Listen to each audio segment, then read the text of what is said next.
Olá, estamos de volta com mais um programa do canal História Atual.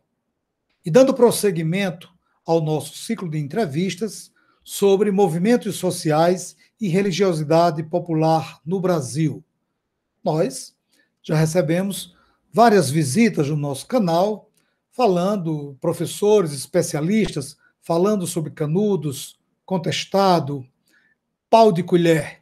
E hoje nós conversaremos sobre um tema bastante instigante. Padre Cícero, o patriarca do Juazeiro. Eu sei que é um assunto que você tem interesse. Continue no nosso canal, dê um like, se inscreva e compartilhe a nossa programação. Toda semana, um programa diferente, um tema diferente, um entrevistado diferente, para que a gente possa divulgar e consolidar o trabalho do nosso canal, retratando, discutindo, analisando a história do Brasil e temas relacionados a áreas afins da nossa história. No programa de hoje, iremos conversar sobre o Padre Cícero, uma referência não só para o Cariri cearense, mas para todo o Brasil.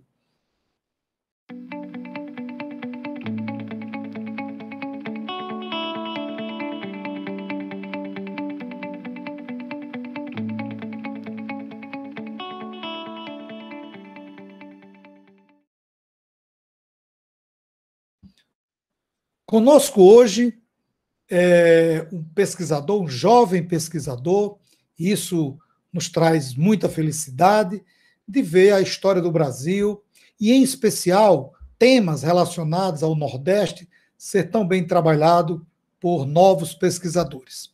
Nós iremos conversar sobre Padre Cícero, sua importância no desenvolvimento de Juazeiro do Norte, a relação com a classe política, o milagre da Beata Maria de Araújo, a excomunhão do Padre Cícero e a relação com o cangaço e outros temas. Conosco, o nosso entrevistado, Roberto Júnior. Roberto é acadêmico de História da Universidade Regional do Cariri, URCA, lá na cidade do Crato. Foi secretário-geral do Instituto Cultural do Cariri, o ICC, conselheiro de cultura do município do Crato, desenvolve pesquisas na área de história política e social, e também sobre a história e desenvolvimento da aviação no Cariri, com enfoque principal na atuação do Correio Aéreo Militar.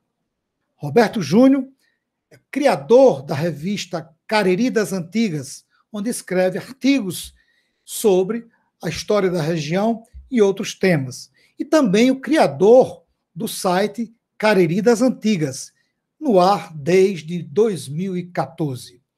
Roberto, muito bem-vindo, muito obrigado por ter aceito o nosso convite e eu gostaria de começar já, amigo, lhe perguntando quem foi Cícero Romão Batista e como ele entrou na vida sacerdotal. Seja bem-vindo, amigo. Bom, eu agradeço, pela atenção e pelo convite. Gostaria de saudar a você e todo o seu público. Para mim é um prazer estar aqui falando um pouco, sobre essa vasta biografia do Padre Cícero, uma biografia cheia de contradições, cheia de coisas ainda a serem esclarecidas, e que, como você bem citou, é uma figura de relevância até mesmo internacional, haja vista que o Padre Cícero foi pesquisado por muitas pessoas de fora do Brasil, a atuação dele política, social, enfim. É um prazer estar aqui dialogando e ajudando a disseminar um pouco de conhecimento sobre a biografia dele e sobre a sua atuação aqui em Juazeiro. Então, o Padre Cícero, cratense, nascido no dia 24 de março de 1844, filho de comerciante, uma família que não se poderia considerar pobre, mas também não era uma família abastada. Foi uma figura que teve, desde cedo, uma relação muito próxima com a Igreja Católica, né, tendo ainda na infância passado a integrar as atividades, né, da matriz de Nossa Senhora da Penha, e seguiu assim durante a sua adolescência, né. Foi estudar no Colégio do Padre Rolim, em Cajazeiras, né. Essa questão da formação dele enquanto sacerdote teve um abalo por conta da morte do pai, na epidemia de cólera, mas ele era apadrinhado pelo Antônio Luiz Alves Pequeno, né? E o Antônio Luiz providenciou que houvesse a continuidade dos estudos dele e que ele também fosse aceito pelos padres lazaristas, né? Porque o padre Cícero ele tinha referenciais muito fortes na religiosidade popular. E naquele momento, né, final da década de 60 do século XIX, o seminário da Prainha ele estava passando por um processo de romanização, né, de aproximação com o contexto de Roma, com enfim, né, as diretrizes, as novas diretrizes da Igreja Católica. E uma dessas diretrizes era justamente o estabelecimento de uma linha única a nível mundial, que essa linha deveria prezar, né, por esse distanciamento da questão da crendice popular, da religiosidade popular, das expressões populares. E o Padre Cícero, a formação dele, né, enquanto pessoa, não somente enquanto religioso, ela teve muita ligação, né, com a religiosidade popular, porque, enfim, era o que ele vivenciava no Crato, né, era o que ele vivenciava aqui na região do Cariri. A região do Cariri é uma região muito rica do ponto de vista cultural, né, e que dentro dessa diversidade, desses patrimônios imateriais, está as nossas expressões religiosas também, né? Então, Padre Cícero, ele, como sujeito do seu tempo, não deixou de ser, né, digamos assim, influenciado, né, nesse contexto. Se forma, volta para a região do Cariri e logo em seguida se torna capelão de Juazeiro a convite, né? Juazeiro que na época era ainda anexada, né, ao município do Crato. Era uma pequena vila, né, que é uma vila que descendia da fazenda Tabuleiro Grande, que havia pertencido ao padre Pedro Ribeiro, e depois foi transferida por herança ao seu avô, o brigadeiro Leandro Bezerra Monteiro. Roberto, você fez uma colocação aí que pouco eu escuto quando eu falo com pesquisadores sobre o Padre Cícero. E você diz aí que a formação dele, enquanto cidadão, enquanto jovem, né, teria sido uma formação ligada muito aos costumes populares, a chamada religiosidade popular, né, ao cristianismo popular. Né? E, de repente, ele se vê dentro de um seminário, o Seminário da Prainha, quer dizer, cujo a essência, o momento que o seminário estava passando, era um momento de reforma da igreja. Ou seja, até a década de 40, 50, o Segundo Império, nós tínhamos uma igreja no Brasil, católica, porém atrelada ao Estado, por conta do padroado. E começa o processo de reforma da igreja, buscando uma aproximação dessa igreja no Brasil com Roma, o processo de romanização. E o Padre Cícero é formado dentro de um seminário com esse teor ultramontano, porém trazendo no seu bojo uma característica de um cristianismo popular, aquele tradicional. Como é que ficou? Como foi esse processo de formação? Existiu alguma liderança religiosa que poderíamos apontar para que o Padre Cícero tivesse nesse processo de evangelização? Porque a gente tem, como você está dizendo, são duas formações. Uma que ele traz do berço e uma que ele tem dentro do seminário. Né?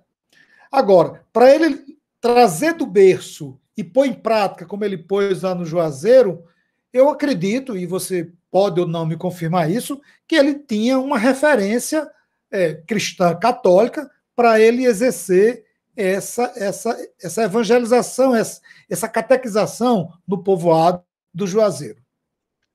O padre Cícero, assim como nós, né, ele não se isentava disso, ele era, como eu citei, um sujeito de seu tempo. Né? Então, a formação aqui religiosa do Cariri, nós temos os frades capuchinhos como responsáveis, né? E especialmente no crato, que era a missão do Miranda. E esses frades, né, especialmente o Frei Vital, eles tinham essa visão de fim de mundo, né, visão enfim, arrependimento dos pecados antes do juízo. E isso é muito presente nos aconselhamentos, nas previsões que o Padre Cícero faz. Ele tinha as suas inspirações religiosas também, São Francisco Sales, e especialmente o Padre Biapina. O Padre Biapina, que foi uma figura, né, que durante a adolescência do Padre Cícero desenvolveu suas missões aqui no Cariri, né, inaugurou casas de caridade, né, os primeiros ambulatórios, enfim. E teve uma obra muito extensa, e o Padre Cícero, né, existem indícios de que ele teve contato com o Padre Biapina, mas, para além do contato físico, né, com a pessoa do Padre Biapina, no sentido de conhecê-lo pessoalmente, ele teve contato com sua obra. Ele e gerações seguintes a ele. Né? E o Padre Biapina se tornou um referencial para ele nesse processo de formação enquanto sacerdote. Os padres lazaristas, eles colocavam o Padre Cícero como um padre fora dos padrões, né, que eles queriam. Então, isso é uma prova, né, de que, de fato, ele estaria um pouco distante desses objetivos dos padres lazaristas, que era justamente romanizar, fazer dele um padre modelo nos moldes que eles entendiam como corretos naquele contexto que a igreja estava vivenciando.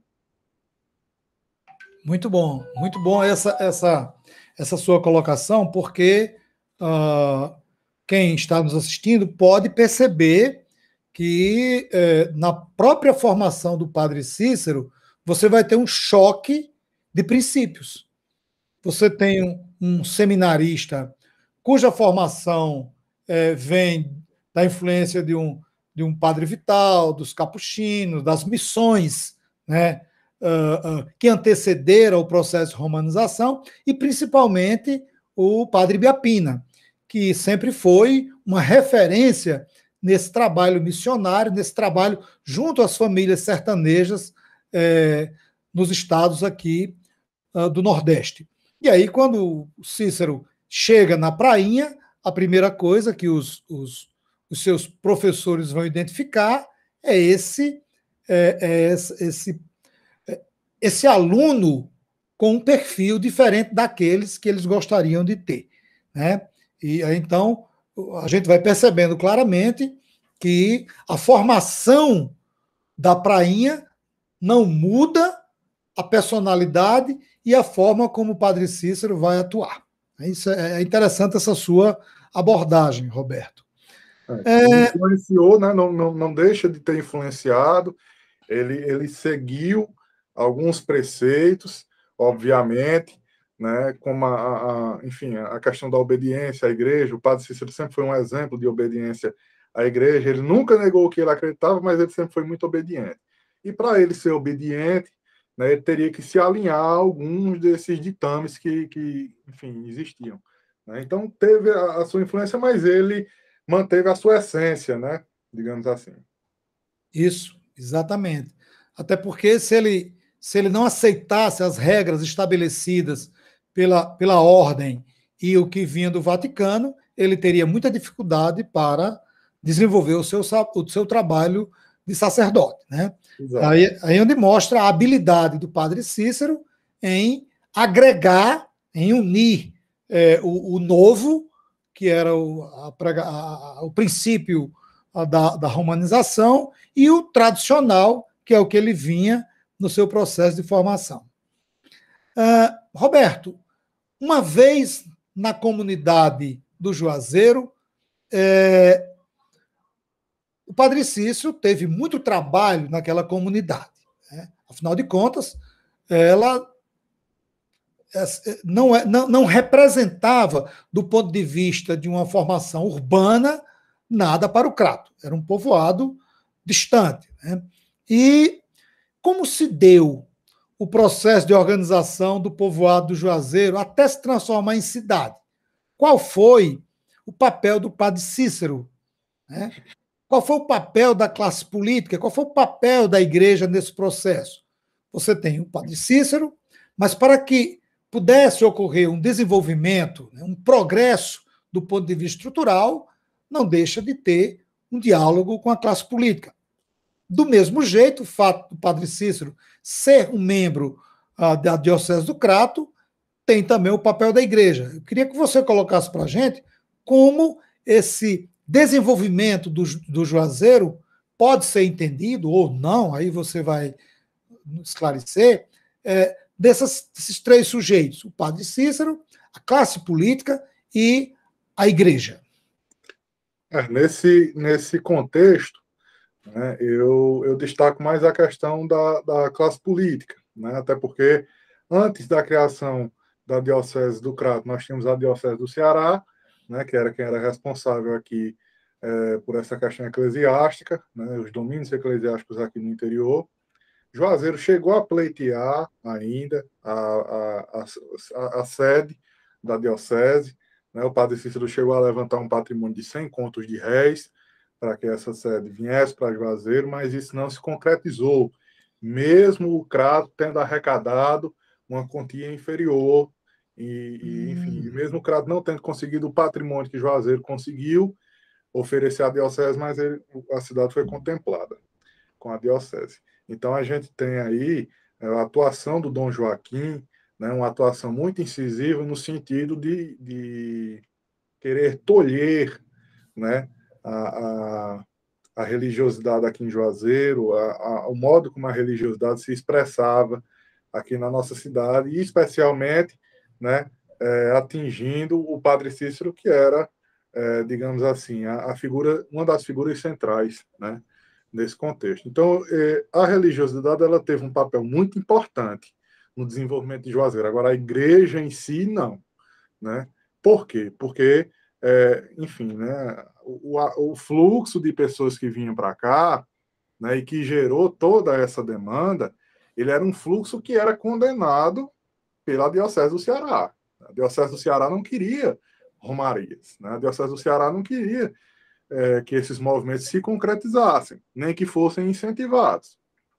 Então, o Padre Cícero, ele de fato teve muito trabalho quando chegou aqui na Tabuleiro Grande, porque já o povoado de Juazeiro, porque era uma vila que já tinha algumas pessoas de posse estabelecidas, né, que já tinha algumas pessoas que tinham seus investimentos, mas que, em sua maioria, a população de Juazeiro era formada por pessoas que trabalhavam nas propriedades rurais e que tinham aí um grau de instrução um pouco menor e, consequentemente, tinham hábitos que eram condenados pelo padre. Então, ele teve uma atuação muito incisiva nesse processo de tentar, aos olhos dele, moralizar a conduta dessas pessoas, né? Posterior a isso, ele se torna um grande entusiasta, um grande influenciador do processo de correição do traçado urbano de Juazeiro, já visando essa questão do desenvolvimento da vila, né? O objetivo dele era justamente fazer com que a vila se tornasse pujante. Então, a cidade na vila, ela vivia um contexto, né, que não existiam animosidades com as cidades vizinhas, que não tinha nada que desabonasse a relação do padre com os outros capelães ou vigários daqui da região. A situação ela começa a ficar mais turbulenta a partir de 1889, que é quando começa a ser propagada a questão do milagre. Então, ao passo que nós começamos a ter o maior fluxo de pessoas, e é curioso, porque a primeira romaria veio do Crato, né? O reitor do seminário, Monsenhor Monteiro, ele organiza uma romaria de cerca de 3.000 pessoas e vem até o Juazeiro, e aqui traz essas pessoas para visualizar, para presenciar, né, os fatos que aqui sucediam. Então, a partir do momento que nós temos esse processo de aumento de fluxo aqui, nós temos também o início de uma instabilidade, né, nas relações do padre Cícero com a própria Diocese do Ceará e, consequentemente, com os padres que eram situação da Diocese, digamos assim. Até porque a Diocese ela fazia uma pressão muito grande para que os padres, jornalistas, médicos, enfim, as pessoas que tivessem relação com aquele acontecido do milagre de Juazeiro negassem, né, se distanciassem da figura do Padre Cícero, né? E algumas pessoas vieram a fazer isso e se tornou, inclusive, crença popular de que essas pessoas elas foram, de certa forma, punidas por terem negado o que viram, né? Então, o padre, ele trabalha bastante no sentido de ordenar o crescimento da cidade, uma vez que o fluxo já estava estabelecido a partir do final do século XIX, até entrar na vida política como forma de consolidar, né, essas suas ações.